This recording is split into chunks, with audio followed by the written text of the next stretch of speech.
to the flag of the United States of America and to the republic for which it stands, one nation, under God, indivisible, with liberty and justice for all.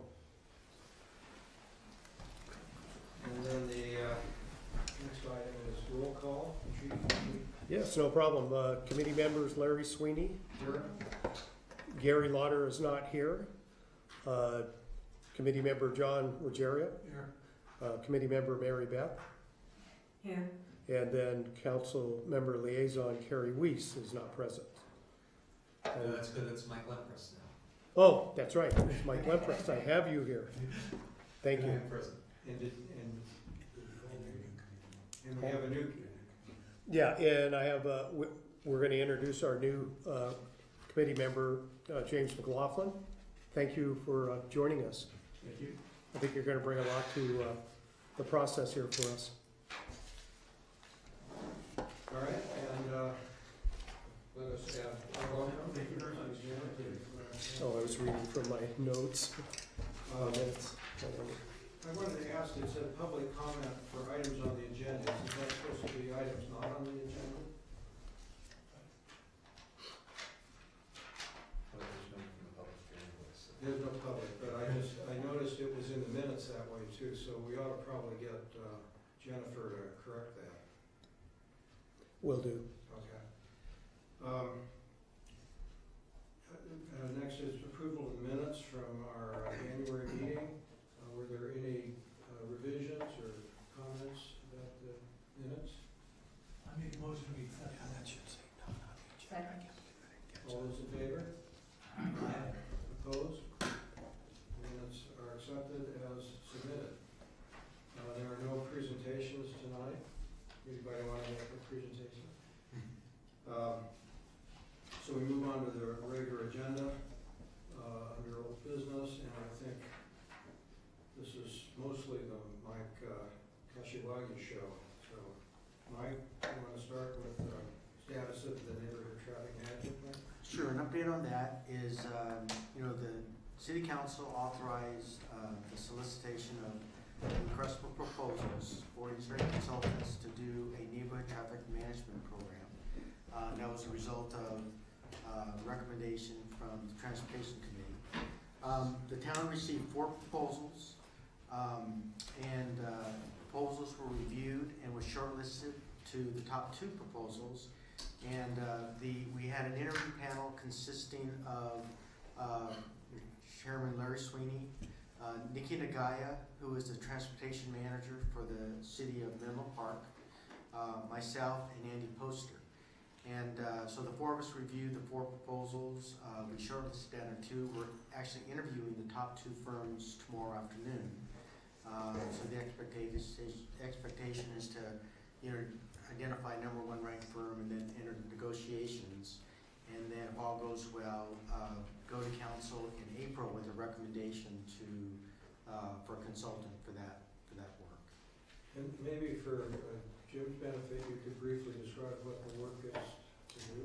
Well, what it is basically developing a policy document for the city council consideration, identifying traffic calming strategies, traffic calming devices that would be allowed and appropriate for the town of Atherton, and also develop a process of how, what residents and neighbors would have to go follow in order to, get devices installed on their streets. And it's would be very similar to what the city of Menlo Park, and actually what many cities in California, but Menlo Park has a neighborhood traffic management program policy document, and it'll be very similar to that. Are there any questions or discussion? Yeah?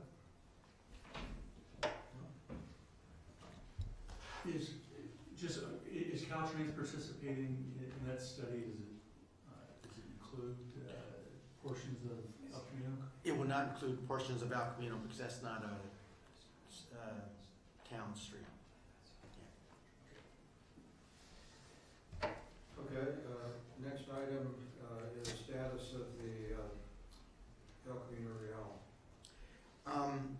Well, back in February last month, staff brought forward a pretty comprehensive report to the city council to get direction on, things we ought to be focusing on El Camino Real. And as a result of that, we got clear direction from council. Is number one, the city council approved moving forward with the installation of and funding a hybrid pedestrian beacon, and issuing a request for proposal for an engineering firm to design a hybrid pedestrian beacon. That's number one. Also got clear direction. Excuse me? At which location? Well, staff recommended it at Stockbridge, but the council actually wanted us to focus on Almondrell. So, we need to have a discussion with the fire department. So that's the focus is for staff to work with the fire department to come up with a traffic control device at Almondrell, either a hybrid beacon or a full traffic signal. The question on the beacon is whether or not it could be preempted, because without the preemption capability, it doesn't really do any good for the fire department. So that's what we're looking into right now, is whether or not it's possible and allowable to use the hybrid beacon as a preemption device for the fire department. So would the cost of that be shared between Atherton and Caltrans? Or? No, the cost would be shared between the town and the fire department. Yet to be determined what that sharing is going to look like. And the aggregate cost is roughly what? Well, if it were just a standard hybrid pedestrian beacon, staff's estimate was about $200,000. But with the preemption, if that's allowed, then it would be more. Exactly how much more, not sure. But and it'll be in the ballpark of about $250,000 for design and construction. And the fire department, so Atherton and fire department are paying that whole amount? Excuse me? So Caltrans isn't participating in funding it? No. Caltrans went up. Mike, why don't you discuss though what Caltrans is funding and the timeline for that? Sure. I think as reported to this group previously, Caltrans is funding 2 hybrid pedestrian beacons in the town, one at Isabella and one at Alejandro. And this is part of a countywide pedestrian safety improvement project that Caltrans has currently under design. The project, Caltrans has completed the environmental phase of that project. It's recently entered into the design phase. And currently Caltrans is anticipating that project will go out to bid in the summer of 2016. And again, it's a countywide project, so once they award the bid, exactly where the contractor's going to start, we don't know. So what we report to the council is that we anticipate that the hybrid beacon at both the locations, Isabella and Alejandro, will be operational, hopefully by the spring of 2017. And I said that I'm not familiar with the hybrid beacon that's being referred to. Yeah, hybrid beacon, a lot of people are very familiar with the in-road flashing lights, and it's basically a device that's activated by pedestrians to provide a warning and an awareness of drivers that pedestrians are in the crosswalk. A hybrid beacon is a relatively new control device that basically it requires cars to stop. It's activated by a pedestrian button, just like a signal would be, but it's not a conventional traffic signal. It's basically a series of 3 lights kind of arranged in a triangular way, that once the pedestrian button is activated, then it kind of goes through a series of first flashing yellows, then it goes to red, and once it hits red, cars are required to stop, not just, so they're required to stop, and that's the difference between that and just the flashing lights, either in the in-road flashing lights. Staff was in favor of that because it actually stops vehicles versus just providing a warning device. And again, it's relatively new. It's been used extensively in Arizona, Texas, and Florida. Here in California, it's just starting to be used. One of the first applications that I was aware of actually was done in the city of Sacramento. And so when it was constructed several years ago, we went out and observed it and thought it was very effective. It is a device that Caltrans has approved for using on the state highway. And I think probably the first one here on the peninsula was recently installed in the city of San Francisco. I can't remember if it was 19th or Slope, but one of those streets where they installed 2 hybrid beacons about a year ago. Thank you. Any other questions? No, but if I could just make a comment, which is when you pull back and look how it sort of fits together, that's why I wanted to talk about what Caltrans is funding. Over the next 2 years, there'll be, there's plans for 2 pedestrian beacons to go up. They're not gonna be up until you said early 2017. Council, one of the thoughts council has that a long time. That's why they were looking at doing something with the fire district that would be split cost between the town and the fire district, but it'd be up more quickly. And then Stockbridge, one of the issues is just reaching out to the community to see what the community wants done there. Because I think I know this committee's seen that before. So that was sort of the thought process that we came up with council. Yeah. Why is it in the fire department's interest for this to go in? Because they've got a fire station there. And so, but would this allow them to stop traffic in order to cross Alcamina? Yeah. Yes. Well, actually, that's what my Yeah, and that's that preemption part of it, that it would allow them to basically, hit a button at their fire station on Almond Draw, and then so that by the time they would get to El Camino Real wanting to turn left, the lights on El Camino would be red. 3M makes a system that uses an infrared transmitter, and that is, in such a system, I think, is useful for a lot of different types of emergency service vehicles. Right, yeah, it's called Opticom, and they've been, using it for years, but this would be a little bit different. I mean, what Opticom does is that it's on the actual fire trucks, and as, for signals that are equipped with this Opticom sensor, as they are, responding to an emergency, it will turn the light screen for them. What we're talking about here is we don't believe that an Opticom would work here, but, so this would be more of a hardwired, for lack of a better term, where they would just hit a button at their station. But yeah, you're right. I mean, Opticom is a very widely used, probably the most used from a preemption device for fire departments. Thanks. And then as far as the council direction from February, the council also gave very clear direction to really take a look at the intersection of Selby and El Camino Real. I mean, there's been, recommendation of a traffic signal in the past, but what the council directed is, realizing that traffic signal could be, controversial for the residents who live on Selby, so just take kind of a fresh look and take a look at, all different types of ideas to basically improve, that intersection in terms of left turning in and out of Selby, as well as improving bicycle pedestrian safety. And then the other clear direction we received from council was to suspend, to not move forward with, a consultant services contract to take a look at doing the operational analysis necessary to take a look at reducing the number of lanes on El Camino Real from 6 lanes to 4. So that was another very clear direction we received from council. So they said to not look at that. To suspend that, correct.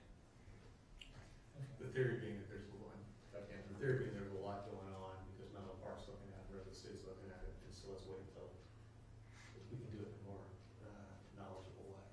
Right, and there's also a small matter of the fact that Menlo Park is about to embark on major new development, which will cause a lot more traffic, for which we'll need more road, not less. But that's another story. Apropos Selby,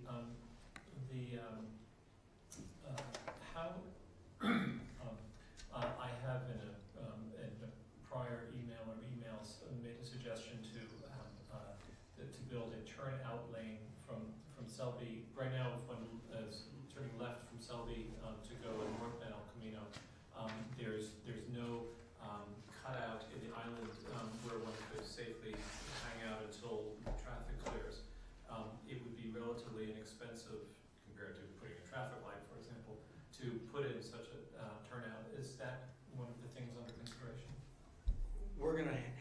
we're gonna look at everything. And, you know, what you're referring to is, you know, was commonly called an acceleration lane. So it's basically, you know, and what that's helpful is people turning left out of Selby going northbound.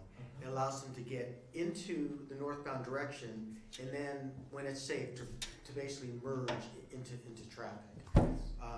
And then, but also because of the accidents that were occurring, you know, where the accidents have been occurring is basically people turning left and then being, you know, broadsided by cars, you know, traveling in both directions. So, but to answer your question, you know, the direction of the council was basically, yes, we know traffic signals and a variety of other things have been studied.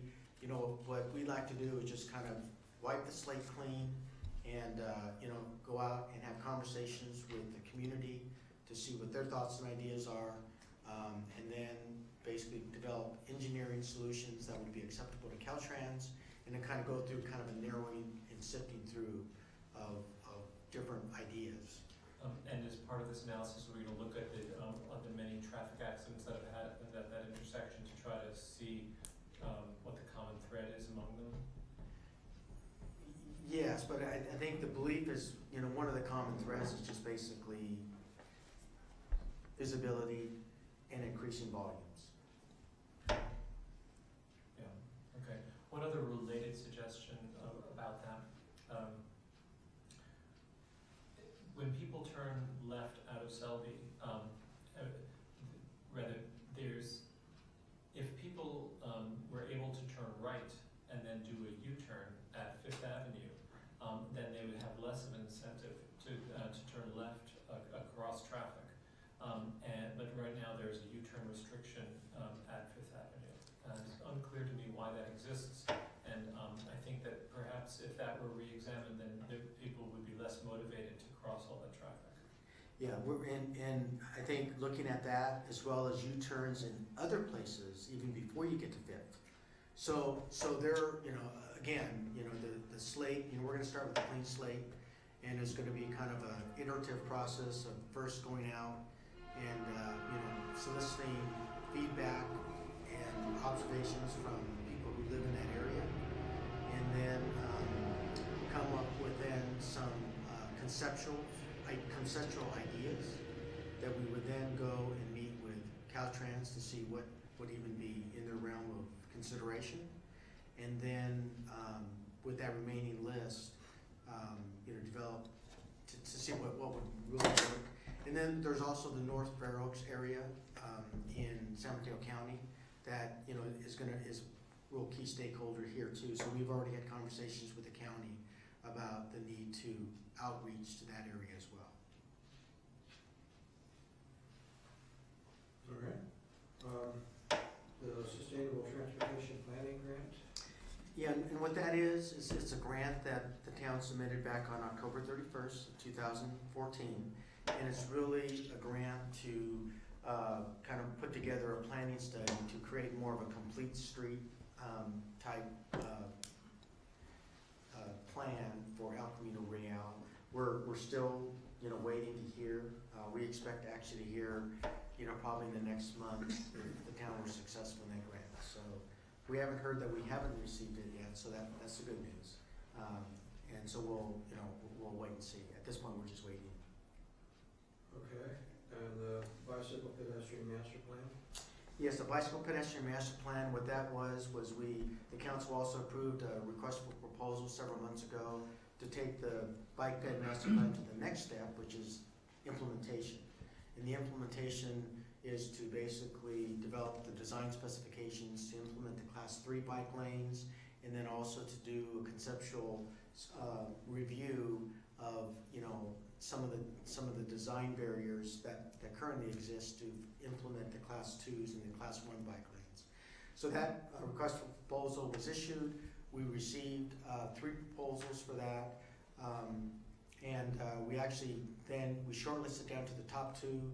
We interviewed the 2 firms last week, and then we're currently in negotiations with the top ranked firm with the hopes of you know, getting a recommendation to the city council at their March meeting But again, we have, that's gonna be really a function of whether or not we can come to an agreement on a scope of work and fee by the end of tomorrow.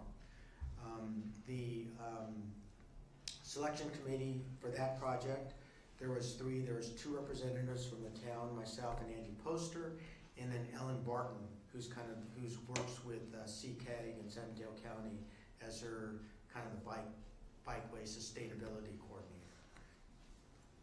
Could you remind us of the difference between class 1, 2, and 3? Class 1 is a totally dedicated path that's off streets. In other words, it's not part of the road right away.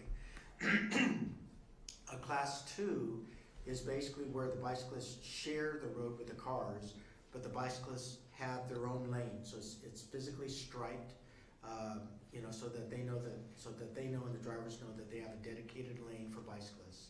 And a class 3 is simply where they share the road and there's no separate striping.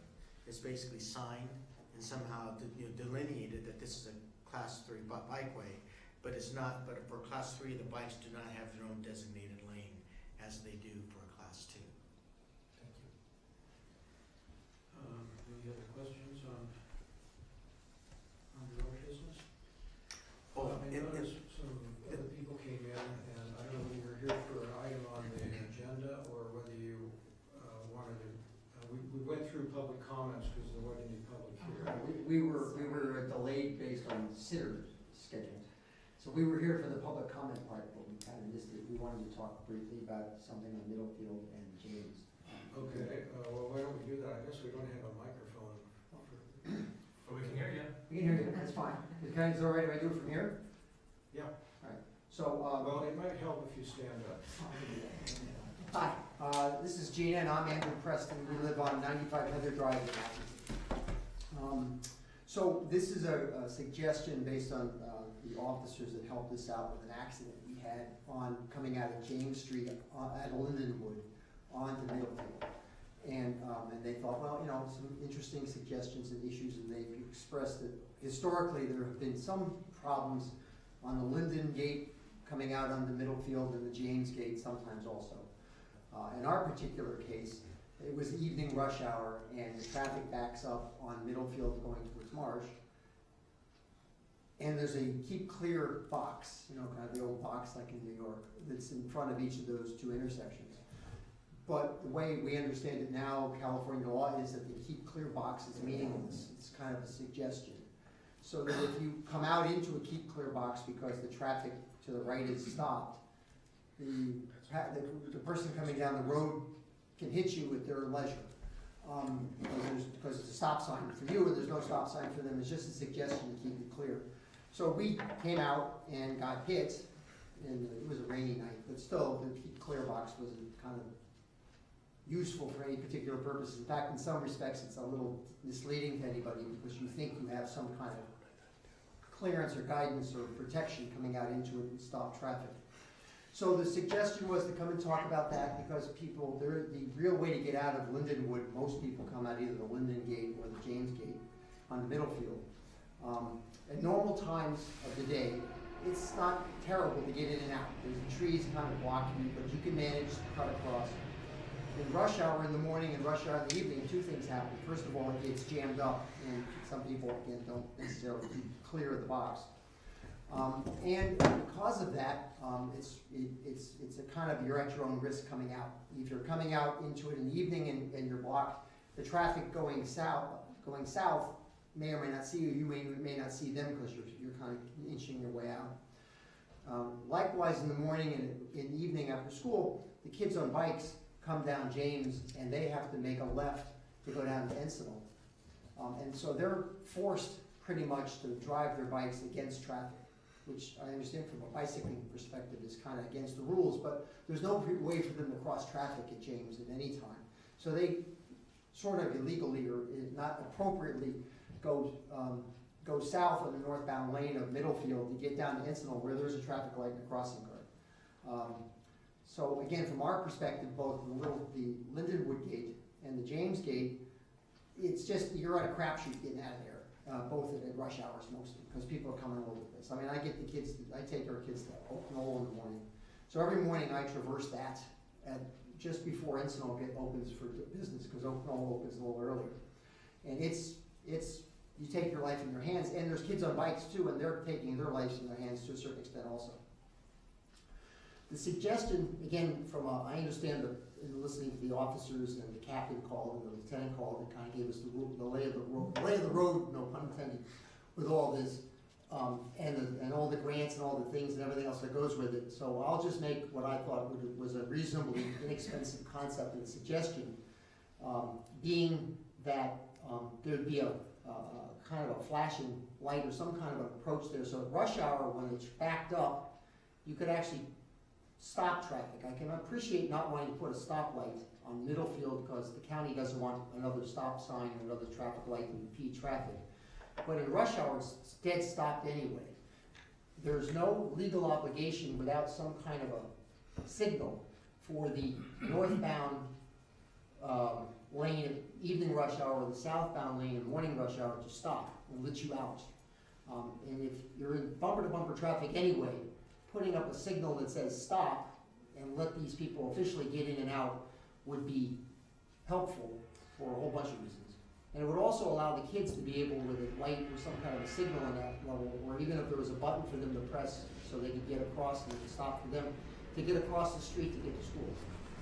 Because I worry about the kids. And a lot of times you come out of there and there's people going on both ways you're shooting both ways on that road, and you learn really fast to look both ways for bicyclists. So, I've got to look for bikes, I've got to look for people running and jogging, I've got to look for cars coming this way and cars coming that way. I mean, it's the price you pay for living in Lindenwood to a certain extent, I suppose. But I would think that it'd be my suggestion that without putting a permanent stop sign cycling 24 hours a day, that based on even traffic sensors or based on time of the day, you could allow for an opportunity for people to get in and out of Lindenwood without taking their life in their own hands, as well as the kids being able to get out to school. So that's my 2 cents. So, we're not supposed to talk about items that aren't on the agenda. Right. And we could consider this as an item for future discussion. But the staff can make comments if you like. Did you say anything that you've looked at already, or? Yeah, I don't know whether Mike was involved, but I know there were some improvements, I think when Gordon was on the team here, and I think they did some restriping and put some signs around that area for some of the pedestrian thing. But also, I think the collision data, when we looked at that intersection with respect to that primary collision factor, it was pretty much insignificant. And just a kind of I'd say there's been about 6 of them there and a little more down in Linden Gate. I don't think Anthony pulled that, and also he'll speak to the enforcement of the keep clear zone as well. Yeah, so the keep clear on the roadway is actually enforceable. If somebody stops over that keep clear, they can actually be cited under the vehicle code. As far as collisions, most of the Can you say that again? So the keep clear on the roadway is actually enforceable. right. So you mean if you stop if on you top? stop, if you But stop if on you hit top, somebody in it, it's not enforceable. that's not true. If you hit somebody in it, then the person who is most likely at fault in the collision will still be found at fault in the collision. Well, the officer, that's not the way our particular accident was cited. The officer said very clearly, he said, and he cited it in the thing, under the California code, yada, yada, yada, yada, yada, because you have a stop sign, you have to yield to them. If you enter and they hit you, it's completely your fault because they don't have a stop. That's correct. Right, so then the That's keep correct. clear, if I'm in the keep clear, they can hit me and it's their fault, that's my fault. If you are stopped, if you're legally stopped on the road, you're in a complete stop. You've entered the roadway legally, and you're stopped, whether you're on the keep clear or not, and somebody comes up approaching your vehicle and doesn't stop in time and they hit you, then it's their fault. However, if there's traffic approaching the intersection and you pull out in front of them with not enough time to give the other party an opportunity to safely stop, or you pull out so close that you're constituting a hazard, and then you get into a collision, then yes, it is your fault. So, because what he described to us, what we had was a stop dead traffic, waiting to get down in the marsh, right to the right of us as we came out the Lindenwood gate, and a car that was slowed down and virtually stopped at the keep clear sign. And we came out, and then she came in. And he said that there was no way, that because you had a stop sign, she has the right of way to come through whenever she wants. And because well, usually you wait to see if somebody stops, and you don't want to pull out somebody that's not gonna stop, it's a clear sign. So I'm not sure we really should. I understand that, but I'm just, so and I'll look back at that, but that's not how it was written up and explained to us in this particular case. Yeah, but I would like to point out that the committee has spent a great deal of time on the pedestrian and bicycle safety matters at both the Linden Gate and the James Gate. And that resulted in some new signs and stop signs for bicycles that they have to stop, and they're supposed to walk their bikes through the cross section. It's gotten better, I know, but. But you still force the kids to go. Well, so the the kids wrong who way. come out James and are going to Encinal Right. should take the path and not on the road. They should take the path that runs along the wall Oh, they should. down to the crosswalk and then cross. And I think the crossing guard encourages that at that intersection. But you're right, it's very dangerous to try to cross there when the traffic's very heavy. Actually, it's not as bad when it stops as at that time when it's very crowded and everyone is going too fast. So, Oh. well, so I appreciate your listening to us at least, and Yeah. as I said, it is not an easy thing to get out of there, regardless of whatever has been done so far. Well, thank you for coming and your comments. You're welcome to stay for the rest of the meeting. One of our main agenda items today is talk about what the committee is going to work on for the rest of the year. And one of our greatest concerns is how much traffic is building up and how much more it's going to build up because our neighboring towns are putting in huge developments. And we need to try to look into the future and decide what's going to happen to Atherton and what we can do about it. So, and I think what You're stuck in the middle between, we are stuck in the middle. yeah, well, and this issue you bring up, I think, is just one of the early indications of what's happening. I mean, we never needed keep clear zones at James and Linden Gates before until just a year or two ago. So as the traffic builds up, It's gonna get worse. it's going to get worse.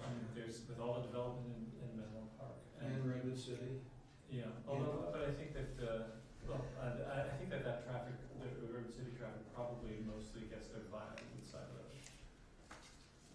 I don't know. And Well, the- if you're coming in off the Dunbarton, or coming down 101, you're coming across the Dunbarton, you're gonna be forced to come down either Willow or Marsh to get across, and that's gonna be. Yeah, but I mean, optimally, when we go north of 101 and get off at, on Woodside Road on 101.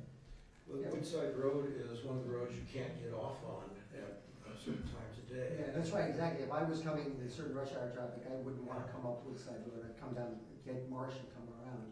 Yeah, so we have a lot, and now I guess they're gonna go ahead with the Menlo Gateway project, which is Bohannon, big hotel plan and all that. But to make matters worse, Well, we're getting ahead of ourselves, so this is further discussion in the next item. Are we finished with?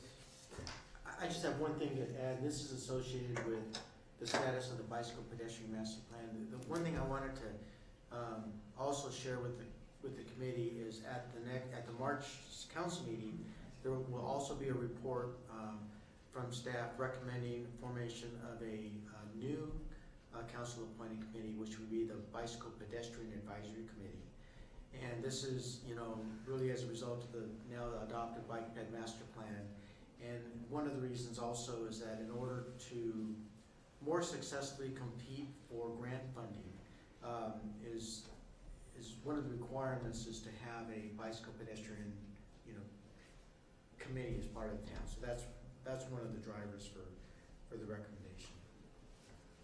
Okay, good. Are there any other discussion before we move on to the main agenda item? 2 years. there's one more on there on Oak Grove. Oh, yeah. sorry. Yeah, for me. Oh, street parking. Just to kind of get our new members up to date and, on this issue. In 2003, the city council adopted a temporary no parking zone between 9 a.m. and 3 p.m. on portions of Oak Grove Avenue in response to a neighborhood petition related to school parking. The signage was intended to be temporary, lasting until June 30th, 2004, or until construction of the T-lot at Menlo Atherton High School was completed, whichever was to occur first. The signage and restrictions were never removed, and the signage and the resolution corresponding to those signs expired. The issue came to the attention of the Transportation Committee late in 2014 through a request from a property owner along the street to change the times on the signs to reflect the changes in the Menlo Atherton scheduling of students. The request was to extend the timing beyond the school schedule from the 3 p.m. to 4 p.m. So when that was a public comment and the committee couldn't take any action on it, so we brought it back at the next committee meeting, and this committee directed staff to move forward with that. Upon a little more research on it, we determined that not only was the resolution expired, the signs probably should have been taken down. So we had to go through the entire process again. We notified the property owners via petition through the email. We updated the staff report and rewrote the resolution, took it before council, got it approved, and have since changed the signs. So it took a little while, but we got it done. So that's a good thing. While I have the floor here, just briefly, I wanted to introduce Officer Todd Carpenter. He's our newest motor officer, and he comes to us with a lot of experience in traffic as a very accomplished motor officer. And it's part of our effort to continue to focus on the 3 E's of traffic: program management, education, engineering, and enforcement. And Anthony, Sergeant Kokler to my right here, continues to put out news flashes and things in the Athertonian about traffic safety. So we're continuing to push that out, and every opportunity we have, we try to, when we give citations, we try to sell those citations based on traffic safety. It's not just giving people citations and driving away, but actually trying to make a difference in the educational piece. And I would say most people, at least when they leave us after a contact, are going, maybe they don't like it, but they go, yeah, I understand what you're trying to do here. And that's really what the effort of our enforcement effort is to be. And the education is big too. And then the third piece is working with Mike on the engineering issues in this committee here. But really glad to have Todd. I know he met Councilmember Lempress, but the rest of you have not met him. Just wanted to introduce him to you. Welcome. John? On that issue, I'd like to commend the police again for January, 111 speeding citations issued, not warnings, but citations. And February, which was a shorter month, 61 issued. You guys are doing a great job on the bikes. I see you up and down on El Camino. Well, while we're on that topic, we participate in a number of countywide OTS grants having to do with traffic enforcement, and we just did a pedestrian, what do we call it, sting? Pedestrian sting. And Anthony was out there. He actually was our decoy pedestrian crossing the crosswalk, and we had officers sitting there waiting to see who would not, yield to the pedestrian in the crosswalk. And maybe you can tell them a little bit about your experience. So last Wednesday we held a pedestrian sting and a traffic enforcement day. We had 3 officers from Burlingame PD come to Atherton, and they worked with our 3 motor officers. The morning was spent working speed enforcement and numerous safety violations. The afternoon was spent doing pedestrian enforcement at El Camino and Almendral. I was a pedestrian who walked back and forth along El Camino, along the crosswalk in Almendral, probably maybe 100 round trips back and forth. And what we were looking for was people who didn't stop for a crossing pedestrian, people who would pass stop vehicles that had stopped for pedestrian. At the end of the day, we yielded about 30 citations for pedestrian violations to vehicles, And in total that day, we got over 80 citations for speed, pedestrians, and other safety violations. And you Was that one- survived. Barely, So but I presume- survived. I presume that's why the citation number was so high for January. No, those citations were actually from March, so they will be reflected in March. However, they're not all ours. Probably I would say half of those belong to Burlingame PD since they were down here helping us. So I watched one of the videos, and I saw that, so it's a 6-lane street, and it's been a long time since I read the driver's ed manual, but I can tell you that I don't remember the part where if somebody's 5 lanes, pedestrians crossing 5 lanes away, that you can't go, there's nowhere. It's clearly not a safety issue to drive across the lane if the pedestrian's 5 lanes away, but it appears that's a violation of the law. Is that correct? Well, how we did it is that we gave 180 feet. So Burlingame PD came up with a safe stopping formula. We gave them 180 feet, and we put cones out 180 feet either side of the intersection. And when a vehicle was just before to hit those cones, I would start walking. So if I was on the west side of the street, as soon as I stepped into that street, all of those vehicles that had not yet hit that orange cone but were close enough had the responsibility to stop for me as I crossed the southbound lanes. By the time I got to that center divide, people going northbound should have seen me. And once I was on that center divide and started walking across those lanes, anybody who didn't stop was issued a citation. Same thing coming the other direction. If I was walking across the northbound lanes, then once I stepped foot in that crosswalk, anybody traveling northbound is required to stop. As soon as I hit that center divide and started walking out, they're required to stop for me as I cross the street. And I will tell you that I did intentionally stand right in front of a couple cars, and I made them skid because they were clearly in back of that cone, and I stepped right out in front of them and to see if they would stop. And maybe this one would stop, but this one would blow right past, or the next one would blow right past the stop car. So if a vehicle is stopped for a pedestrian, then nobody can go around that stop car for a pedestrian. And within 180 feet safe stopping distance, you have the responsibility, if you see that pedestrian, to stop.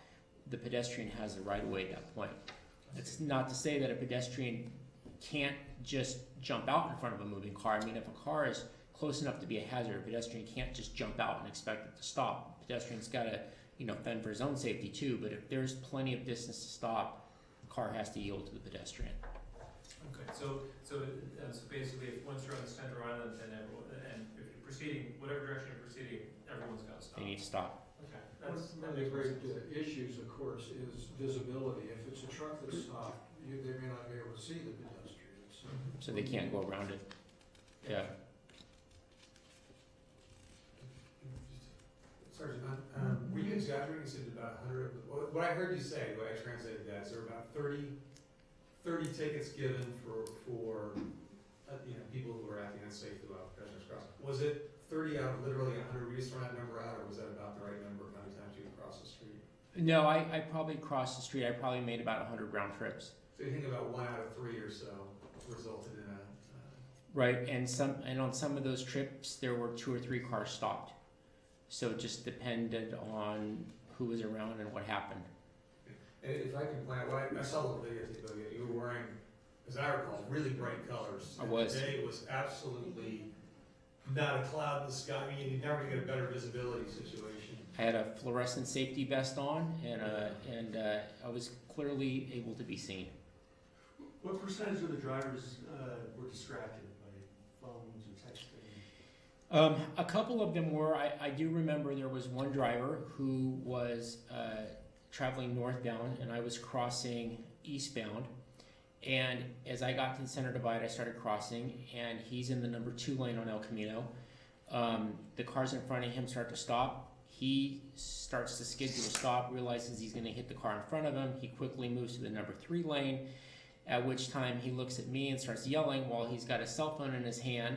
And then as I get to the side of the road, I turn around and he's on a cell phone texting, and then takes off and starts going. So we flagged him down. A Burlingame unit was able to catch him and issued him a citation for texting while driving.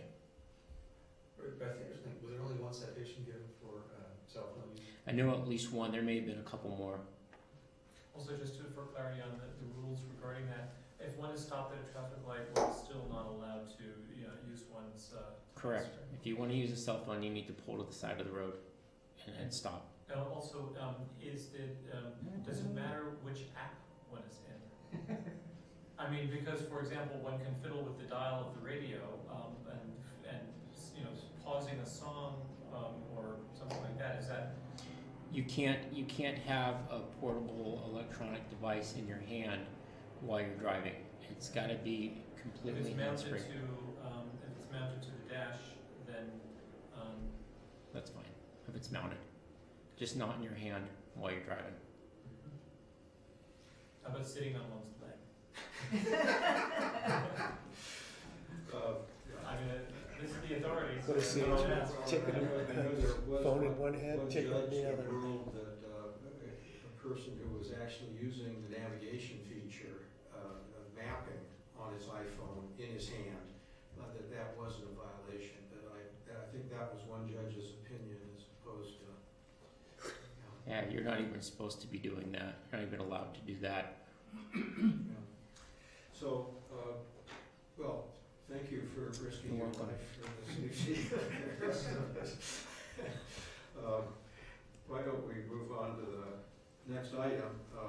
And we put this on to basically try to have a discussion. Since we've never been able to get our subcommittee sort of growing, we decided just to use the whole committee. We have a problem with the Brown Act, which is that if we want to form subcommittees, they can only be less than a quorum of the full committee. Otherwise, quorum, what is it, quorum, which with 5 voting members, like to vote anymore, that means we can only have 2 on a subcommittee, which is not a very good subcommittee. But, so we decided that maybe what we ought to do is talk about the things we should be working on for the rest of the year and maybe into next year in the full committee. And since it's an agenda item, we can do that and be fairly freewheeling. And then if people want to go do data gathering and stuff to bring back reports to the full committee at our next meeting, then they can take assignments here and go work in pairs or individually to do that. So that was the thought. Did I get that right, Mike? And Ed? Yeah, I think the important thing to remember is, we talked about adding meetings, and we would have to go back to the council and get permission because you're talking about additional staff time and funding and what have you. But to do research on your own, you're not talking to one another, and it's not a Brown Act violation, and bring that back. And certainly, Chairman Sweeney sits down with us when we agendize this stuff, and between you and me and Mike and our Michael Lempress, we can say, that's a good topic, we need to have the discussion around that. But I'd just be careful of adding meetings, additional meetings that are Brown Act notice and what have you. Did you want to add? Yeah, just from sort of my perspective, I thought this would be really useful is, for the council and everybody else, is that we are sort of by nature a reactive committee. People want a sign on the road or whatever it is, and we react to it. And I think it'd be wonderful to figure out a way to get ahead of things and to sort of plan for the future and, set some markers in the road that we check periodically to make sure that we were doing things that as a committee we thought we ought to be doing. I think that'd be I very much agree. And let me put a sharper point on what you're saying. We have in the past spent probably disproportionate and unnecessarily disproportionate amount of time on certain issues like speed bumps on Fair Oaks, for example, and so forth, when that's one microcosm of a much bigger set of issues, and I think we need to look at the holistic issues of our town and prioritize those. So, Thank you for your time. thank you for doing that. Thank you. So I think that what we can do tonight is to maybe jot down some things that we would like to work on, and maybe even some subsets of that. Obviously, one of the big ones we've been talking about a lot is the growth of the surrounding jurisdictions. And a subheading of that might be, let's go gather data on just what that growth is. Just how many students are being added to the various schools in Atherton and schools that would be generating traffic through Atherton streets. Facebook, who else?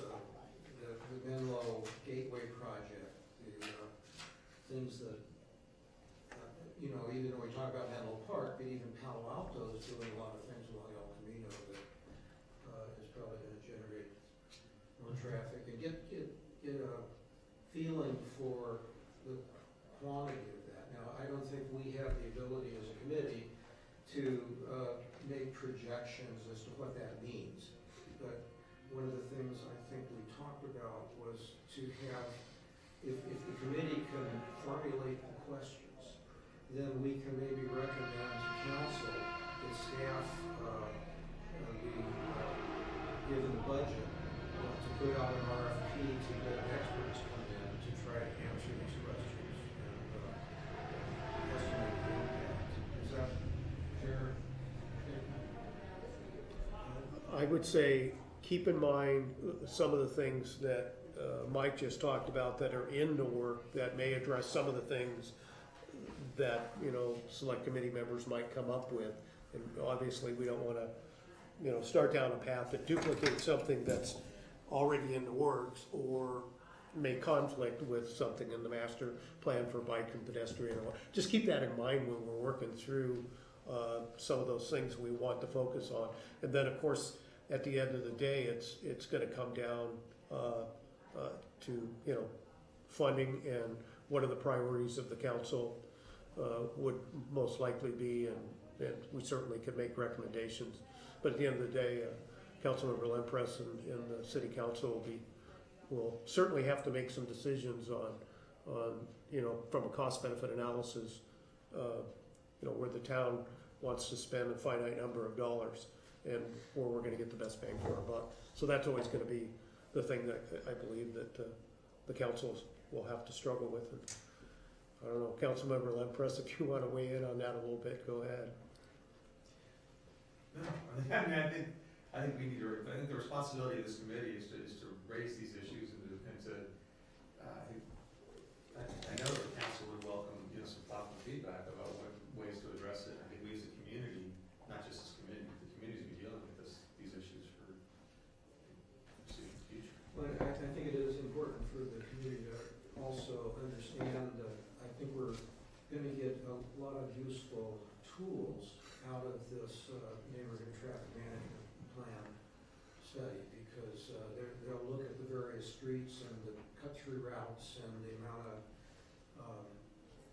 potential problems that are there, and then sort of come in with a toolbox of what do speed bumps do, what do stoplights do, what are the different things you can do to try to do traffic calming where that's called for. I think we need more traffic acceleration and less traffic calming. Well, except on my street. Right. Yeah.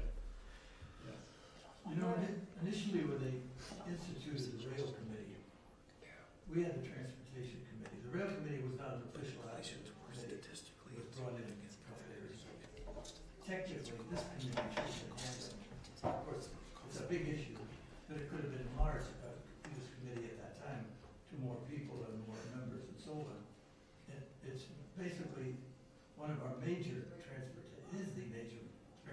transportation problem we have now, and the complaints from the citizens and everything regarding electrification and so on, and some putting them underground. But technically, it's a problem that we should be involved in a little, but we have enough to do. Well, I always also wondered with all the discussion about the increased noise produced by the air traffic going in and out of San Carlos Airport, and also San Francisco access where is increasing a lot too. San Jose, is that part of the transportation committee's? Purview. And you may do that as a bullet dodge. When they negotiated with Surf Air, they were able to deviate the flight path by a couple of degrees, but it wasn't much. Well, it's really the FAA that determines the IFR path. Now, I think the Surf Air is spreading things out using VFR when the weather and conditions permit.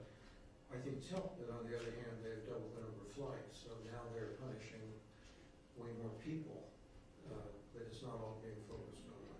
Well, I don't think there's anything that prevents us, if we want to discuss the Surf Air issue, from taking that up. It is transportation, it's not within Atherton. The council does have an ad hoc committee on Surf Air. You're right. And I suggest we stay on it. The other tool that we haven't really made much use of is the EIRs. And I'm not very sure what exactly triggers the EIR, but I think we've missed the boat on the Bohannon EIR. And it's supposed to predict impact to streets in the area. And I don't know whether whether the EIR has been circulated and approved. You have the right to ask questions and make them defend their numbers, but it's a lot of work to, these environmental impact reports are, inches thick. And there's probably one from Menlo Park on, There is, but there's a new hotel proposed on the corner of Glenwood and El Camino, in addition to the Marriott that's already on Glenwood. And then there's a couple of hotels that are being renovated on El Camino in Menlo Park. And I don't know whether those generate an EIR, but it seems like there's a lot of these documents that are floating around and we're not responding to them. well, Mike, I think you've been involved, haven't you, with Menlo Park on some of the EIR activities? Only on some, only when, and actually the one that I recall where we were actually told about it beforehand and asked to comment on the scope of work, particularly on the traffic impact study, wasn't from the city of Menlo Park, it was the expansion of Menlo Atherton High School, where through the school district, back in November, we were informed that, they're expanding and they're gonna be doing a traffic impact analysis, and this was the current scope of work. And so, we did have the opportunity to comment on that. But as far as a lot of these private developments, it's more hit and miss.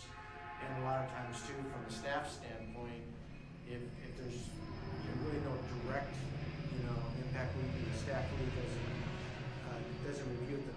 The one that comes to mind that staff did and the town took a very strong interest in was with Facebook. There's that, but there is a lot of development going on. And to answer the question about what triggers the EIR, it really varies by city. And typically, on a traffic standpoint, is triggered when peak hour trips by that specific development exceeds a certain threshold. And that's typically what, in this case, the city of Menlo Park would use. But also, a lot of times cities, they may want to relax some of that so that, from an economic development standpoint, it eases the ability to, get some of these projects, through the approval process. But you wrote some letters, I believe, on, I think it was both on the Bohannon, the Menlo Gateway project, and on Facebook about their estimates of the impact on Marsh and Middlefield intersection, and that they wanted to add lanes and things like that. And On Facebook, we definitely did. I personally wasn't involved on the Bohannon, but on Facebook, particularly at the intersection of Marsh and Middlefield, Yes, and we had numerous meetings with Menlo Park staff, negotiations with, Facebook representatives. But I think Mary's point is there's some data out there that we can Right. go after, that's in those EIRs.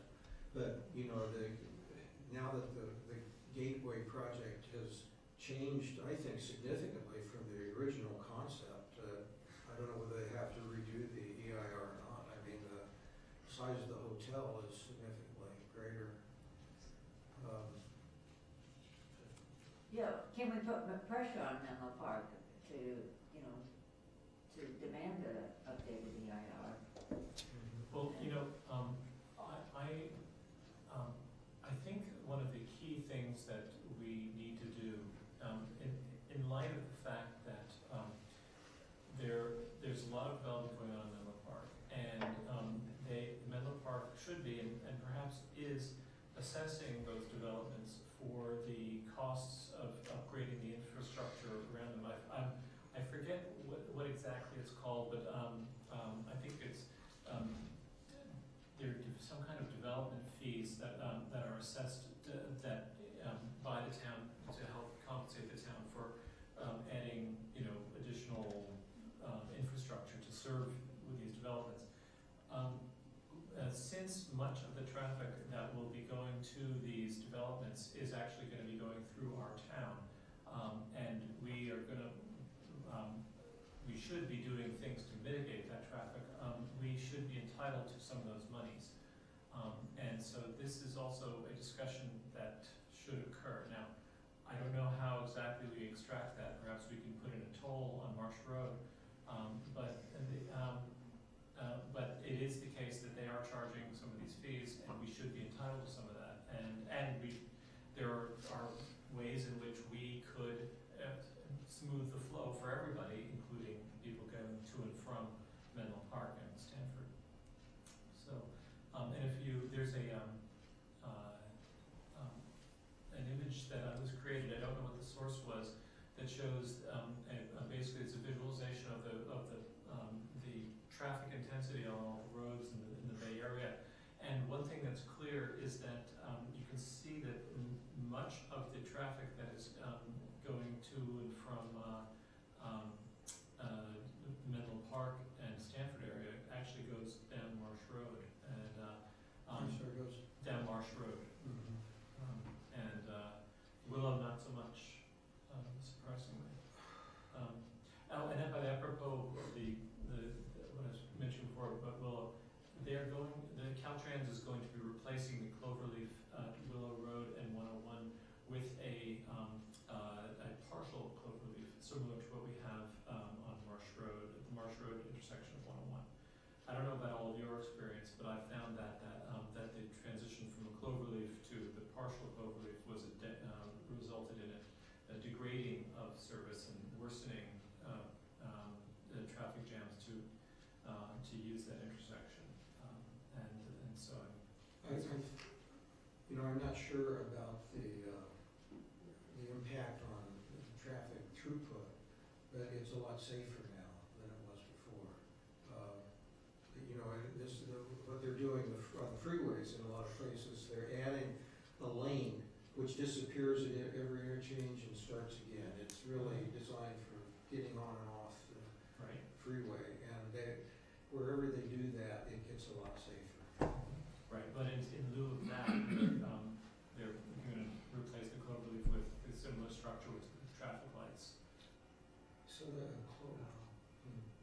What we have at Marsh Road, for example, are traffic lights, and as a result of that, there's a lot more congestion than there would otherwise be, and so so there's two resultant issues. One is that during the time of this construction, which I think will be more than a year, the Willow Road interchange will probably be shut down, and therefore we'll have a lot even more. You mean under construction? Or? Yes. And then that's a temporary phenomenon, but then longer term, it's hard to anticipate. Well, I know you can't, I do a lot of airport runs with visitors coming in to San Jose Airport, and if I'm coming back northbound, at like 5 o'clock, after picking up someone at the airport on 101, I can't get off at University, at Willow, or at Marsh, because it's backed up for just huge, and if you do wait it out, almost all the traffic that's getting off is going to Dunbar Bridge. Right. Even though they're northbound at Marsh Road, they're Yes. still going to Yeah, Dunbar no, Bridge. that's the case right now. I mean, if you, see it on Google Maps. And it gets really, really dangerous because all that traffic backs up and it goes from 60 to a zero stop in that lane very suddenly. Yes. So we're gonna see a lot more of that, and I'm surprised if Willow doesn't carry as much traffic as Marsh. Well, whether it does or doesn't, the important point is that it's going to be, that this issue is going to get a lot worse, because at present, if your goal is to get off at Willow for the purpose of going to Menlo Park, you have no problem, because the entrance to the cloverleaf is further down. Once they replace it with a park clover, or partial cloverleaf, then it will be the same exit, and therefore it will be, one will have to wait in that line to get off. Well, it's really terrible, I know now, at Middlefield Road, if you're heading from Palo Alto to Middlefield Road trying to get down to Willow, it backs all the way up to Homer. I mean, it's terrible, because people want to go out University, they think, okay. Well, I think this is another thing that if we do our homework and get data and come up with recommendations, that we... Can I recommend that we do it in the other order? Well, let me just finish my thought, because it won't last. And that is that we can come up with constructive suggestions for neighboring jurisdictions. Like Willow Road really ought to be 4 lanes. Do you remember the Willow Expressway? Hmm? Do you remember the Willow Expressway? Oh, I thought the Willow Expressway. We used to live in Linfield Oaks. Yeah, sure. But now, if those neighbors should have been out fighting Facebook expansion if they didn't want a Willow Expressway now, because Menlo Park has a responsibility to take care of their own traffic and not try to shove it off on us. And the same with the Woodside Road. That interchange at 101 is just a nightmare, and that needs to be improved. And I think we can do our conclusions of the potential impacts of a lot of this on our town and our roads, and make some constructive suggestions as to what the other cities should be doing. Now, the Willow Expressway at this point, with all that's happening at Stafford and at Menlo Park, it makes sense to push it through and turn Sand Hill Road into an expressway up to 280. Well, From your lips to God's ears. yeah, and it's just, otherwise, Well, in I think we just have, I mean, I completely agree, but in today's day and age, look, Tom Friedman once, the New York Times columnist once wrote a column about how we wish we could be China for a day. In China, where they disregard people's individual rights to, put the highway right through, whatever. I mean, it's hard to do that kind of thing these days, and it was easier in the 70s. I thought, I misinterpreted what you were saying, but I think it'd be really helpful if we could figure out if we have a tool to use to make those neighboring jurisdictions pay attention to us. And I know that staff's done some thought on that. I'm not sure it's led to anything as of yet, but it would be great if, for example, we had a way to respond to EIRs and they had to consider impact on our traffic, or we did have a right to development fees. I don't think we've come up with anything like that. I don't know, Mike, if you are able to talk, about what staff's looked into and whether there's a role for this committee in determining whether we have a hook at all, because with a hook, all the things you're talking about become vastly more important and worthwhile. Well, yeah, and actually it was kind of a question that Councilmember Lempers asked several months ago, is how can the town be more offensive than being defensive on a lot of these developments. And so one of the, questions that, one of the thoughts, and then we ask the question to the city attorney is, if the town of Atherton lowered their level of service, right now the town of Atherton has no level of service standards for streets. What does that mean? Well, level of service standards is basically a measure of traffic flow. So A is pretty much free flow, F is pretty much gridlock. And typically most cities with development, they have level of service standards because when, as a result of development, traffic increases, triggers that level of service from going from a C to a D, which means worsening, then there's the ability to get something in return. And so the thought was, well, what if the town of Atherton were to adopt level of service standards that were very low? That, any increase in traffic would trigger a level of significance. Well, in discussions with the city attorney, we really don't have that ability. We can do that, but then transcending that ability to place impacts on development in another jurisdiction, the town really doesn't have the ability to What about by do way of that. the county? By way of the county. Yeah, in other words, both Menlo Park and Atherton are part of San Mateo County.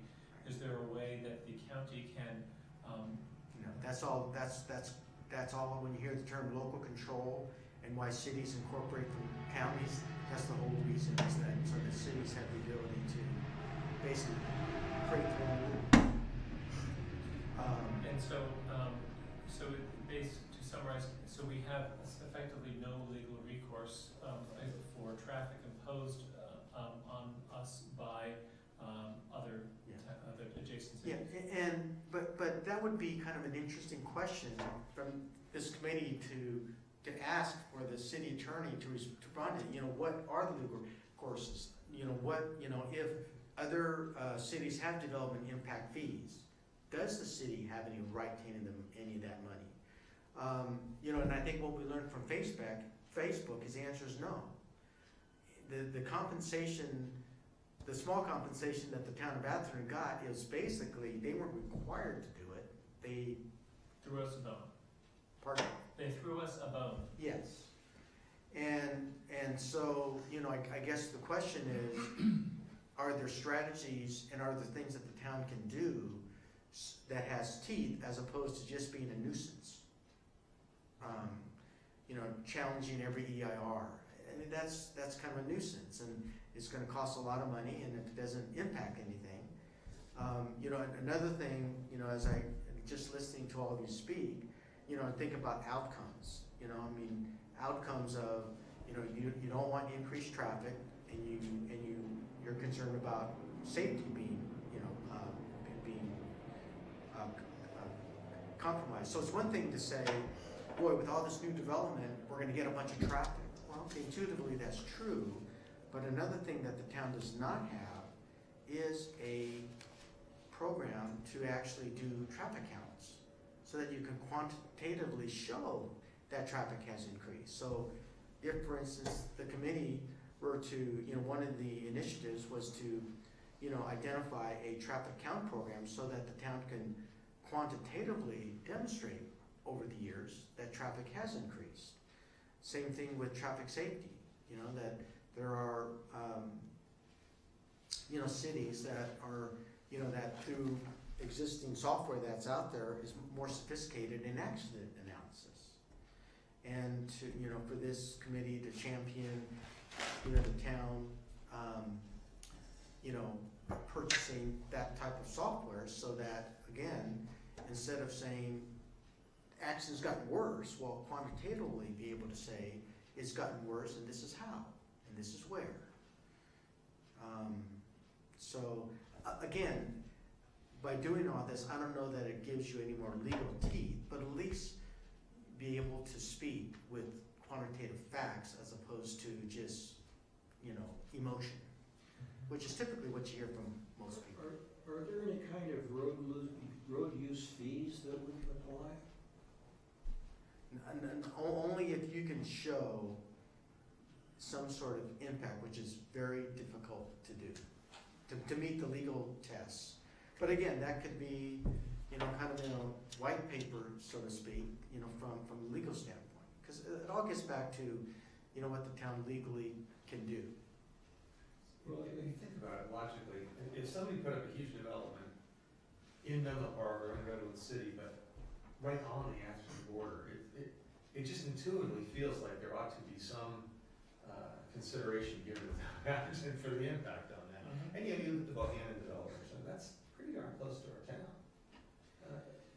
Well, I guess the one tool we have is lawsuits to try to demand and enforce that you get compensation for the impact of those things. I'm not sure that the town, the staff, or this committee or the council has dived in to see if that's the only tool we have. I'm not sure if we've really done a survey of what others It's do. a possibility. It's a Right. We should analyze all the tools at our disposal. You know, my perspective is that development is inevitable, but that we should be able to extract some resource from the developers to help mitigate the traffic, because there are mitigations. I mean, you know, for example, roundabouts have greater throughput than traffic lights, and so to the extent that that certain traffic lights were replaced by roundabouts, that could mitigate it, for example. But they can be expensive, and so anyway, so I think that we should definitely explore that. And so, can we request that the town attorney do that, or does we simply make a recommendation to the council for council to request that? I think that's a recommendation to the council, because that's gonna cost money. I think we should. So let's talk about what we should take away from this meeting in terms of assignments and plans. Can we talk about more specific things? When I tried to interrupt you before, what I was going to suggest is, rather than gathering data first and then recommendations, I was thinking we make recommendations first, and then based on those, we figure out what data we need. The reason why I say that is because there are many decisions which we intuitively already know from our own experience, and there's not much data gathering. But then those that are questionable. I guess I'd even go further and say what we need is kind of a hybrid of those two, because one will drive the other. Yeah. So, in my opinion, one of the things that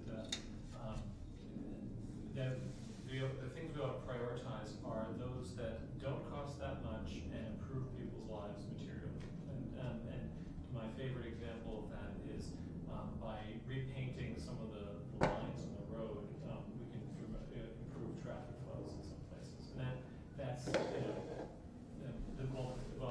any given intersection, the benefit may not be huge, but the cost is so low that the return on that investment is very high. And a case in point was at the intersection of El Camino Real and Atherton Avenue and Fair Oaks. The lines were repainted there, creating a right turn lane on Atherton Avenue and segregating the right turn lane on Fair Oaks, and both of those have materially improved the traffic flow at very little cost.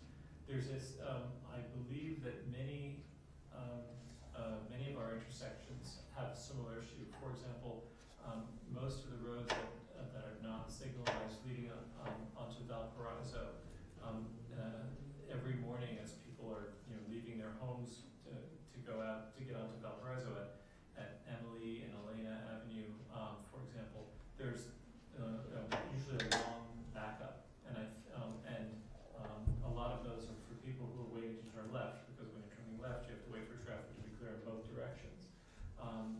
If there were a separate right turn lane delineated on the road through paint, then all those who are just wanting to turn right can get around that, and that helps. There's enough room, they've already looked at that.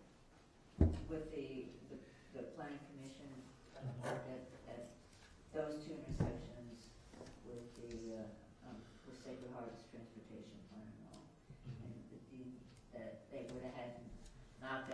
41 heritage trees or something to get the extra lanes on the two corners.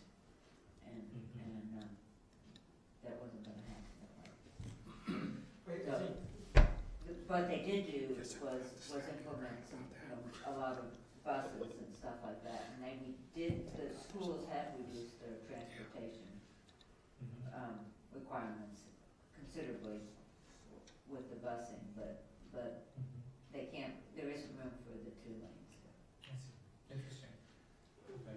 Although, I meant this as an example of the kind of thing that has a good return on investment, although it's unfortunate that there aren't opportunities there.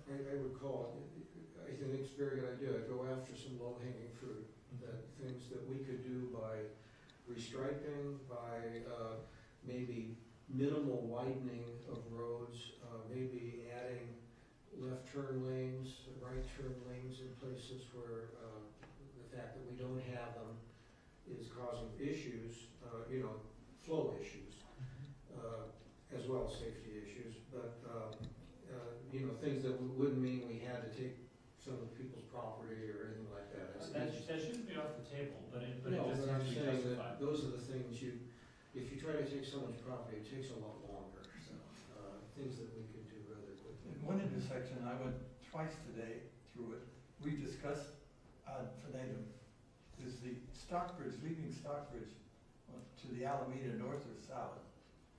It looks like a nice little intersection, it's the most dangerous intersection, and the police can tell you that.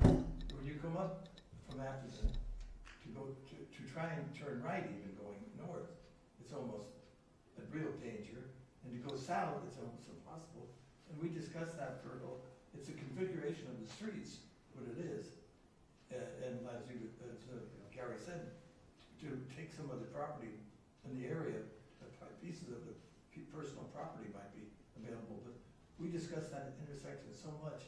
They actually improved it by restriping, and they brought the stop line closer to Alameda, and so now that where the place where one stops, there's much better visibility, and so when it's you're going west on Stockbridge, to see south on the Alameda, it's almost impossible. It's just the way it's laid out. The curvature, And Woodside has influence there too, right? The other corner, one corner is Woodside, and the other's Atherton. Yeah, And we discussed that intersection for years. And actually, that intersection, most of that intersection is the town. And we did make those improvements that Mr. Lauder's referring to, moving the stop bars, also putting a flashing beacon on the northbound, I guess that would be south of Stockbridge in the northbound direction to alert cars of an intersection. And also that's a difficult difficult stretch because Alameda is going downhill. So as a result of that, cars going north on Alameda are going a little faster because it's downhill. And but other than that, it's a straight. It's a straight. There's no curves in that roadway.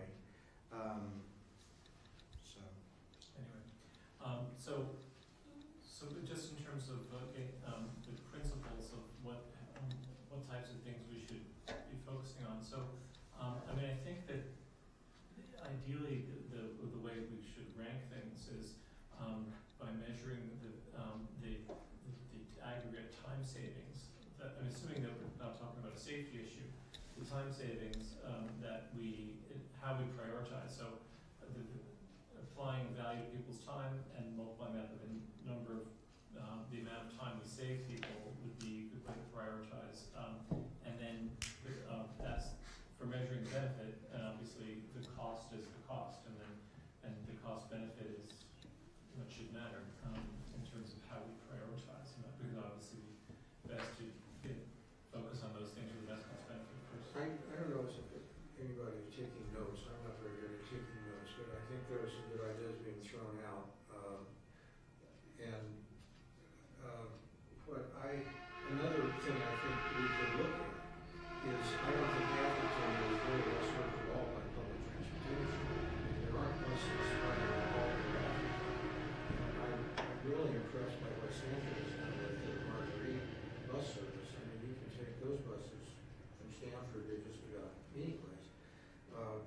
but maybe we ought to also look at, are there ways of getting better service from Samtrans, or, you know, the train doesn't stop here anymore.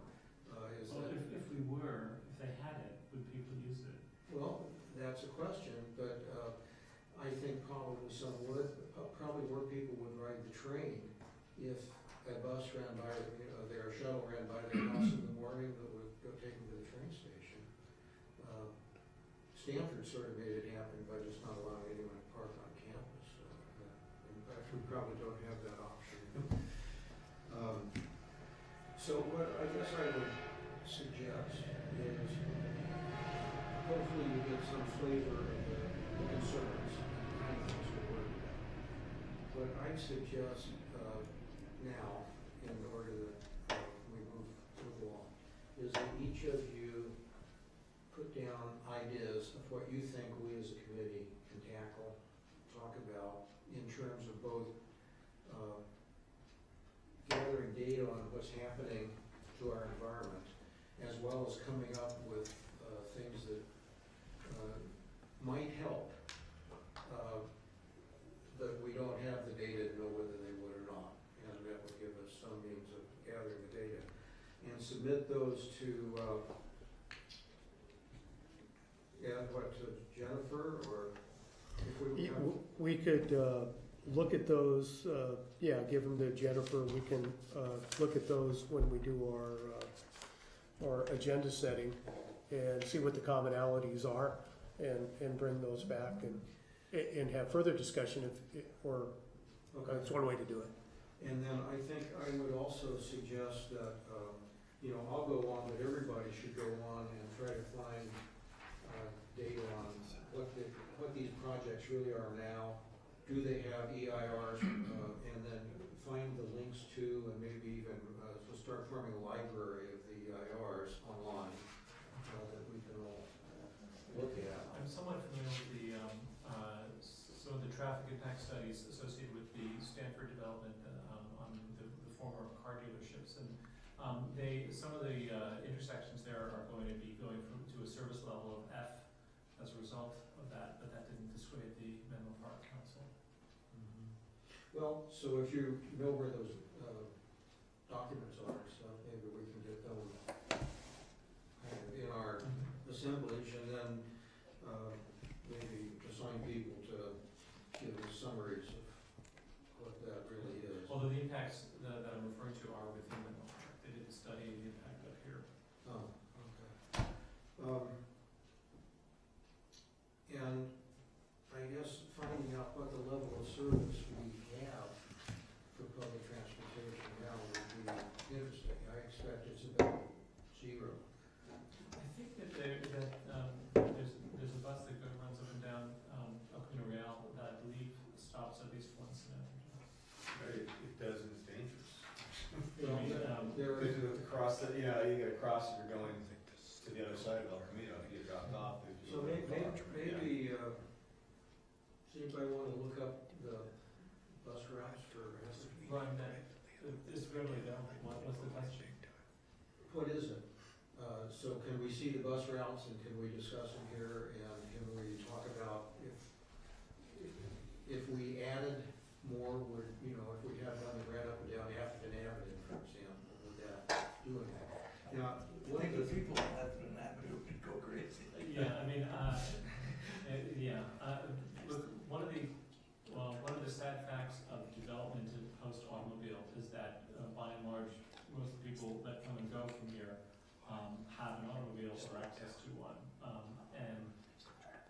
And so this is one of those if we build it will they come issues, because they're obviously coming today. And I don't think that people I mean, if we had it, it would just scratch the surface. I mean, when I talk to other people from Atherton, I'm not the only person I know that. I think you're coming to a conclusion without any data. No, I said I have anecdotal data from people talking to other Athertonians. I'm the only Athertonian I know who rides the Caltrain. And I mean, or I used to before I started using Uber so much. But I still do somewhat. But the point is that it's. I don't think we should ignore Transportation Committee. Public transportation is our responsibility, Mike. Well, you know, and on some of these things you're talking about, rather than the committee doing research, you know, I'm sure Samtrans would be happy to come to your next meeting and talk about services, you know, that they provide here in town, any type of future expansion that they're, you know, because every transit agency has to do, I think annually, what's called the Transit Needs Study, and basically where they are supposed to identify deficiencies as part of, you know, what they need to do as a transit provider. And so, you know, but this is one area, if you're interested in transit, again, Samtrans, I'm sure would be very happy to come and, you know, do a 10-minute presentation on whatever you want. Somebody told me also they thought there was a chance that Caltrain might start providing more service to the Atherton train station. Have you heard anything about that? Well, that's associated with the electrification project, and that's part of their EIR, where, you know, and also I think a promise that they provided Atherton a long time ago that, you know, daily service would be restored, you know, but then again, it's, you know, does that mean one trip a day, or what exactly does that mean? And I think the reality there too is that, you know, there's, for them as the train provider, they have several masters they're trying to serve also. I mean, they're trying to increase ridership, which means getting people from point A to point B as quickly as possible, which means less stops, you know, where you don't have the demand. So I think that's going to be, although I do believe Caltrain will restore daily service, you know, with their electrification project. To what degree, you know, it really depends on demand. And again, they're trying to get people from point A to point B as quickly as possible, which would be a good thing, because then more people, you know, I mean, if it's quick and it's reliable, people will use it. If it's not, people won't. I was upset and opposed to Caltrain, you know, eliminating the Atherton stop until I discovered that, since they eliminated Atherton and a whole bunch of other stops, it's faster now to drive to Menlo Park and take the train to the city than it used to be to take the train from Atherton, which stopped at every stop. So, you know, it was a benefit actually to have eliminated that stop, and I would have a hard time arguing for them bringing it back.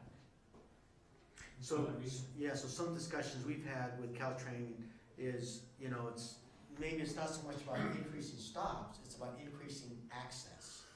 And that could come in one of the things you said about, you know, a shuttle bus picking people up, taking them to the station. You know, another one is, you know, you see really a large growth in the bike shares, you know, throughout the Bay Area. And so if bike share has been done in suburban areas successfully? They're starting to expand, and like I know that I think it's either Menlo or Palo Alto has a bike share now. But if you don't have bike share along a larger area, it's really not going to do any good, right? Because the whole purpose is to, you know, get people who take transit and be able to take a bike to someplace that they really want to go, rather than driving their car from that transit stop. So, but you know, that's another way, again, increasing access to Caltrain without increasing stops, which slow down Caltrain. Okay, anything else? So Yeah, roundabouts. Roundabouts. Oh yeah. Well, that goes without saying. Actually, it doesn't go, but even if I do say it. Okay, so is that enough that people start putting down ideas and gathering data? And submit them to who? Jennifer's the one who sends out the agendas and is Ed's admin. Yeah, the agenda setting party will meet and we'll see where the commonalities are, pull it together, and see what we come up with for discussion points. But I think Mike's idea of having the train folks come is probably not a bad idea. Maybe So, even Caltrain too. Should we invite Samtrans to our next meeting? So, up to the committee. I think it'd be interesting to hear them say what they think. I mean, maybe they'll come in and say, Atherton's hopeless, we can't provide service here, no one wants it. But I know they do provide a lot of service to the schools. They have special buses that basically are taking kids to school. And we used to have buses that ran through Lindenwood and other places school buses that picked up the kids, took them to Laurel and Sonoma and stuff. And that's long gone, but we're getting many more young families in the room now with kids. So all of those are being driven to school now. More would bike if it was safer to bike, stuff like that. Yeah. Okay, let's continue with the agenda and move on to the report. Okay, everyone ready to move on? So for the month of January, we had 4 traffic complaints. We made 3 arrests for driving under the influence, and 1 was due to a traffic collision. No truck stop details were performed. Officer Marks and Officer Boyle were assigned to a patrol shift, but they utilized their motorcycles and worked traffic as time and calls for service permitted.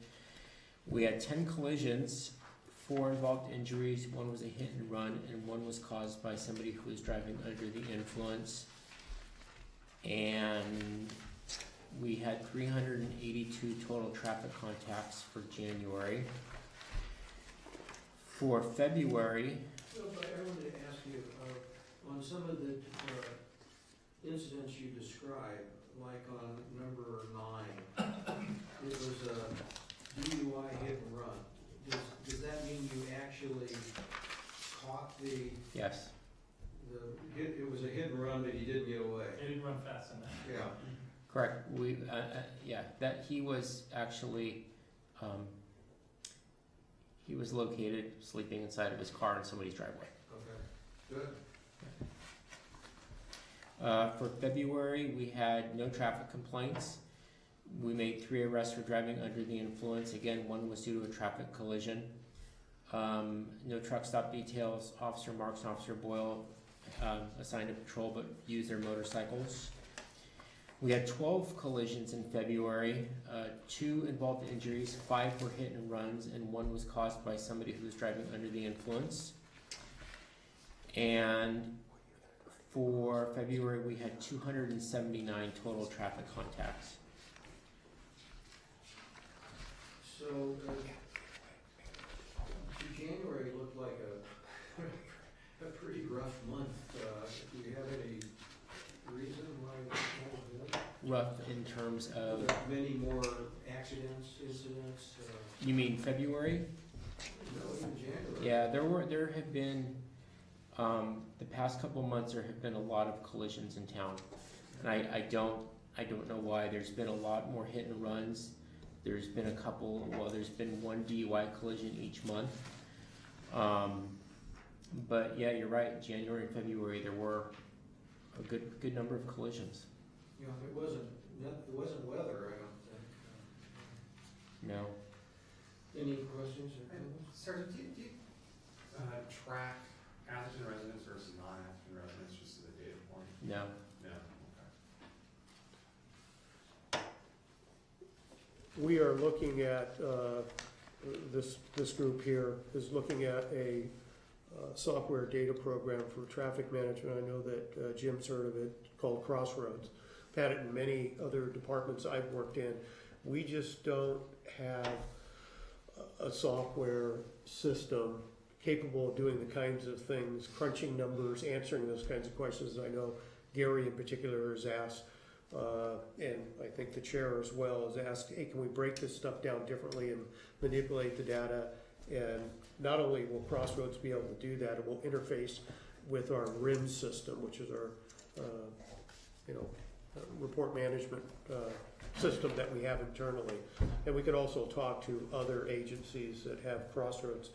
And I was hoping to get somebody from Crossroads, and I'm gonna have Anthony follow up on this, to come in and do a presentation not only to council, but I think this group would like to see the capabilities of that as well. That program, we already have a bid on that. We're going to roll that up into our next year's budget. And we're also, I know Anthony's been working with OTS to see if there might be some grant funding available for a number of things. So that's on the horizon. I think that'll make us more effective at doing an analysis of these collisions and manipulating the data so we can spit out different reports and maybe even compare it to other agencies and talking and sending that to Switters, I think is gonna be easier as well, which is the statewide traffic, what is it? Traffic Institute. Statewide integrated traffic reporting. There you go. Thank you for Jim, yeah. including the directions that cars are traveling. It made it a lot easier for me to understand what happened. And in some cases, you know, maybe we should look at if they're really troublesome locations of other things. I mean, having a refuge lane for the auxiliary lane traffic seems like it would be a very good investment, even if it's temporary. Yeah, until something- while we're studying it, it's not much, and it would make it a lot safer. And if the U-turn issue could be, at least examined, that might also be useful. My hypothesis is that the reason why there's no U-turn allowed is because the exit for Jack in the Box is right there, and someone could be doing a U-turn while coming out of Jack in the Box, but I think the stop sign in the parking lot ought to address that. Actually, if I can, the reason there's no U-turns at that intersection is because when that light is green for southbound traffic to turn onto Fifth Avenue, the vehicles going westbound on Fifth Avenue have a solid green to make the right-hand turn onto El Camino. So therefore, you can't have a U-turn there when those coming off of Fifth have a solid green to make a right turn, because you have collisions right there. So that's why there's no U-turns allowed at that intersection. And is there so much traffic that there's not enough time for that light to not be solid green?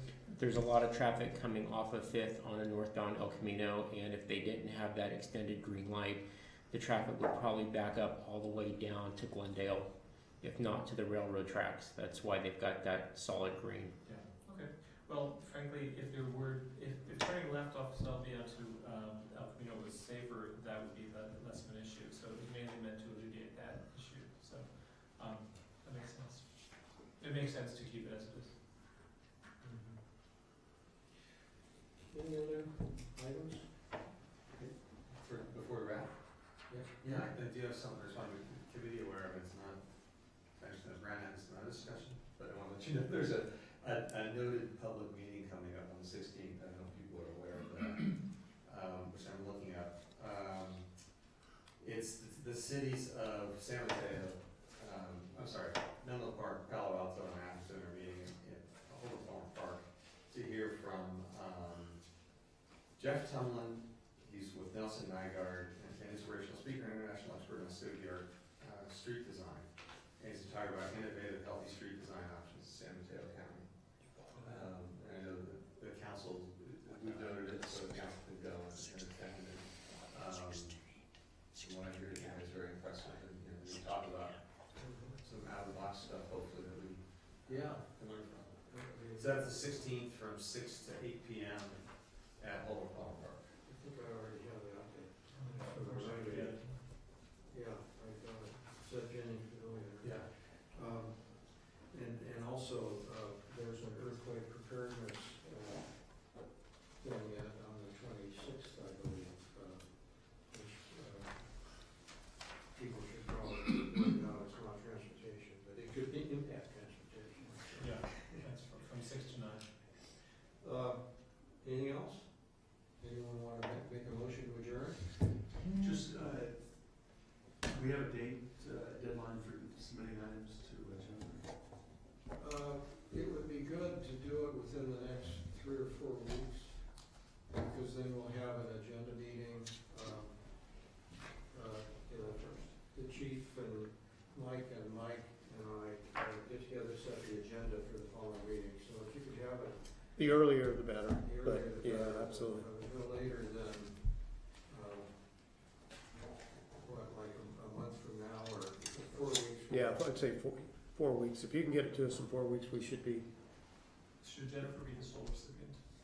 Well, she'll distribute it. And by the way, the roundabout issue has come up before council multiple times. I believe that some of the council members may be more favorably disposed towards it now than in the past. So this is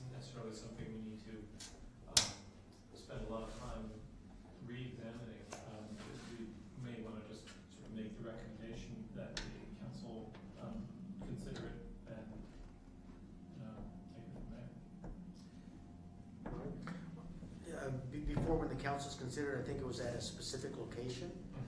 Is that your intent at the specific location, or is your thought more of taking a look at, throughout the city at either existing signalized or potentially signalized intersections to see if the roundabouts would be a more effective traffic control device?